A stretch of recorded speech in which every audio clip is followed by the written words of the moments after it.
basics of the cast diagram, including where it comes from and how it works, and then how we can use it, as it's something people often kind of understand but kind of get a little bit confused about. We're going to start with a unit circle, centre 0, 0, and unit circle, remember, means it has a radius of 1. And then we're going to let theta be equal to the angle between the positive x-axis and some point on that circle. And then we're going to measure clockwise from the positive x-axis to measure negative angles or decreasing angles. Remember, 0 is our positive x-axis, and if we go clockwise from there, then we're measuring angles in the negative or decreasing direction. And on the flip side, if we measure anti-clockwise, that is going to be increasing or positive angles. So from 0, if we measure anti-clockwise, we'll be measuring in an increasing direction, so i.e. in the positive direction. So for a simple example to visualise what we've been talking about so far, if we have our unit circle centre 0, 0, and in this case, let's say we mark on this angle here, which is in the second quadrant. So remembering 0 is the positive x-axis, and we've measured anti-clockwise round, so that means we're increasing from 0. And 90 degrees is going to be the positive y-axis, and 180 degrees is the negative x-axis. So that angle being between those two means that we have an obtuse angle here.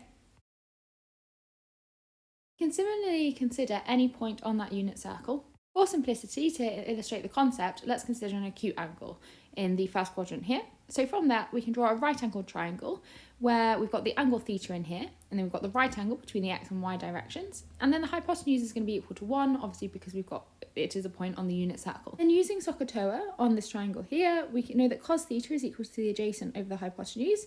So in this specific case, that's cos theta is equal to x divided by 1. So therefore x is equal to cos theta. And then similarly, sine theta is equal to the opposite over the hypotenuse. So sine theta is equal to y divided by 1. So y is equal to sine theta. And then lastly, tan theta is equal to the opposite over the adjacent. So in our case, tan theta is equal to y divided by x. Using the fact that we know how sine, cos and tan are related to the sines of x and y as we go around the circle, we can figure out whether sine, cos and tan are positive or negative in each quadrant. Starting by labelling the quadrants up CAST as shown in the diagram, and if we start with the C quadrant here we can see in this quadrant our x coordinate would be positive because we are on the left hand side of the y-axis, and our y coordinate would be negative, so because we are below the x-axis. That means as our x coordinate is positive, then cos theta is positive in this quadrant. Our y coordinate is negative, so sine theta is negative in this quadrant. And tan, which is equal to y over x, is also going to be negative. So that gives us C stands for cos positive. Similarly, when we consider the A quadrant, we can see that x coordinate is positive, so therefore cos theta is positive. The y coordinate is positive, therefore sine theta is positive. And y over x is also going to therefore be positive, so therefore tan theta is positive. So A stands for all are positive. And then by similar reasoning, we can see that in the S quadrant, sine theta is going to be the only one that is positive, and in the T quadrant, tan theta is the only one that's going to be positive. And the only other possibility to consider is when our angle falls on one of the axes. So for example, if we have theta is equal to 90 degrees, where we're not actually in one of the quadrants, we're on the border of the two quadrants. Then we have to go back to what's the sign of the x, y and coordinates, and therefore the sign of y over x. So for example, if we do have a value of theta which is 90 degrees and we are therefore on the positive y-axis, then the y-coordinate would be positive. So we know that sine theta would be positive there. The x-coordinate would be equal to 0, so cos theta is equal to 0, and therefore y over x is undefined because we're dividing by a value of 0. So that correlates to when the tan curve would have an asymptote, so tan theta is not defined in that quadrant. We can apply exactly the same reasoning to any value of theta that falls on one of the axes. So for another brief example, if we consider theta is equal to 180 degrees, where theta falls on the negative x-axis, that means that x would be negative, so therefore cos theta is negative. Y is equal to 0, which means that sine theta is equal to 0. And tan theta, which is equal to y over x, is also equal to 0. One final point before we look at how we use the cast diagram is that in any problem, we always want to label the acute angle made with the x-axis when using the cast diagram for calculations, which will make more sense as we go into calculations in the next section. So now let's do a few more examples just to understand what's going on with the cast diagram. So in this example here, I've got an angle in the T quadrant, which is somewhere between 180 degrees and 270 degrees. Theta is measured anti-clockwise from 0, which tells us that it is positive. And we can see reading off that the x-coordinate would be negative. So therefore cos theta is negative. The y-coordinate would also be negative. So sin theta is negative. And then because tan theta is equal to y divided by x, that's a negative over a negative, tan would be positive. So we have theta in the C quadrant. And theta is measured clockwise from the positive real axis.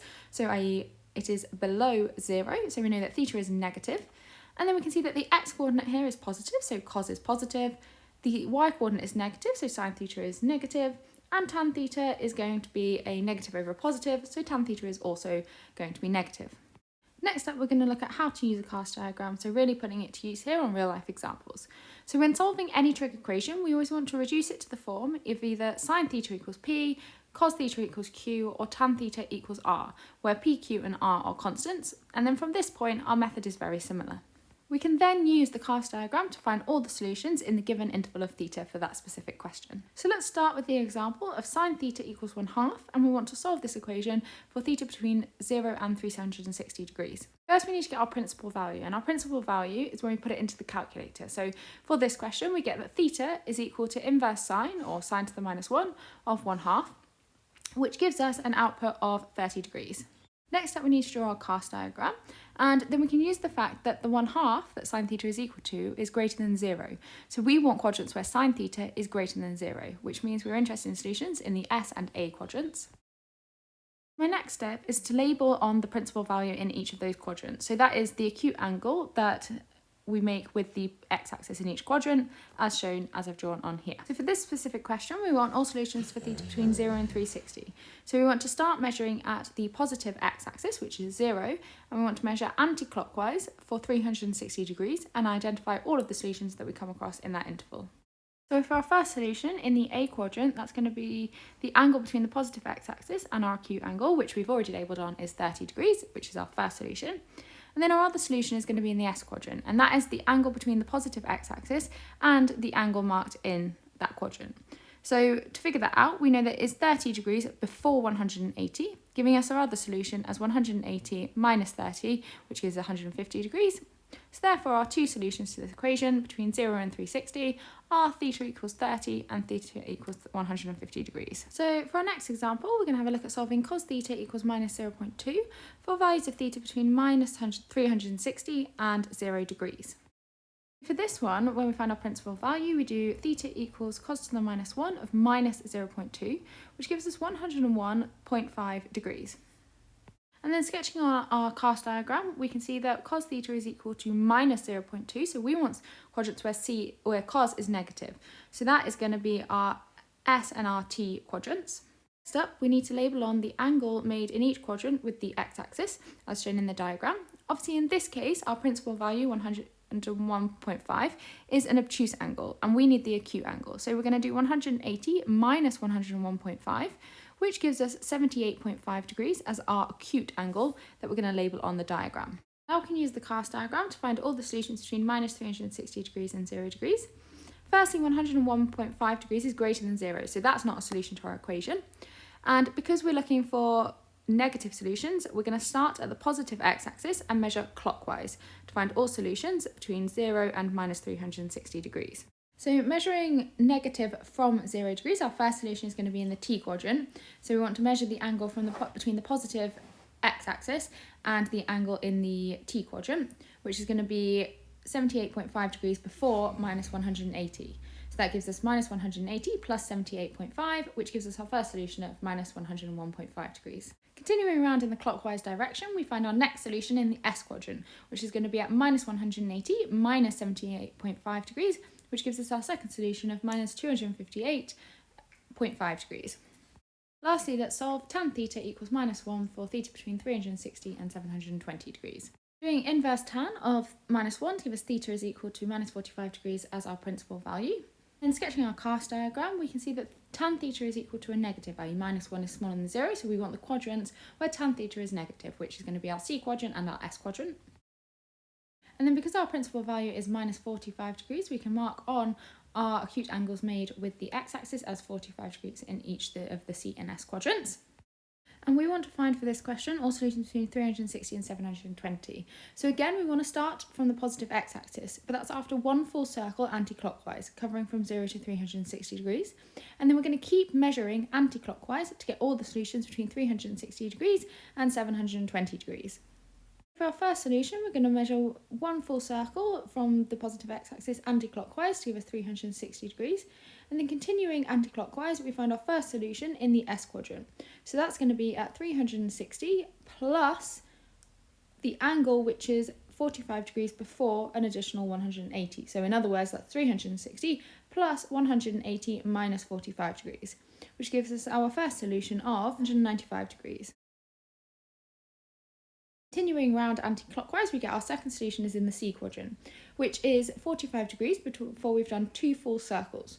So in other words, two full circles is 2 times 360, which is 720 degrees, minus 45 degrees.